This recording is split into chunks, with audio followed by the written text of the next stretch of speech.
இன்று ஞாயிற்றுக்கிழமை. நம்மில் பலர் வாழ்க்கையில் வெற்றிக்காக ஓடிக்கொண்டே இருக்கிறோம். தொழில், வேலை, பொறுப்புகள், இலக்குகள். ஆனால் ஒரு கேள்வி, நமக்காக ஓடிக்கொண்டிருக்கும் குடும்பத்திற்காக நாம் எவ்வளவு நேரம் ஒதுக்குகிறோம்? என்னை பொறுத்தவரை குடும்பத்திற்காக நேரம் செலவிடுவது வேலையிலிருந்து எடுத்துக்கொள்ளும் நேரம் இல்லை. அது நம்முடைய வாழ்க்கைக்காக செய்யும் ஒரு முதலீடு. பணம் சம்பாதிக்கலாம், தொழிலை வளர்க்கலாம், வெற்றியை அடையலாம்.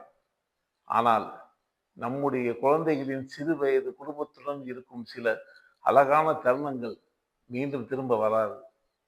நானும் ஒரு காலத்தில் ஞாயிற்றுக்கிழமை வந்தால் வெளியூர் பயணம், கோவில், நண்பர்களுடன் சுற்றுலா என்று என் நேரத்தை செலவழித்தவன் தான் நான். ஆனால் கடந்த 2 வருடங்களாக ஞாயிற்றுக்கிழமை என்றாலே பகலில் நிறுவனத்துக்கு செல்ல வேண்டிய வேலை என்றால் போவேன், விசேஷங்கள் சுப நிகழ்வுக்கு செல்வேன். மீதமுள்ள நேரத்தை, குறிப்பாக மதியத்துக்கு மேல் இரவு வரை என் குடும்பத்துடன் செலவிட்டு வருகிறேன். அதில் நான் ஒரு விஷயத்தை புரிந்து கொண்டேன். குடும்பத்திற்காக நாம் ஒதுக்கும் நேரம் நம் வாழ்க்கையில் வீணாகும் நேரம் அல்ல, நம் வாழ்க்கையின் நினைவாக மாறும் நேரம்.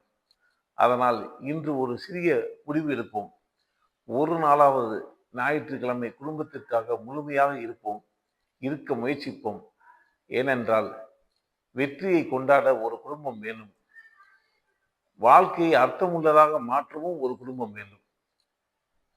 வணக்கம். நான் உங்கள் ராஜேஷ் கண்ணா.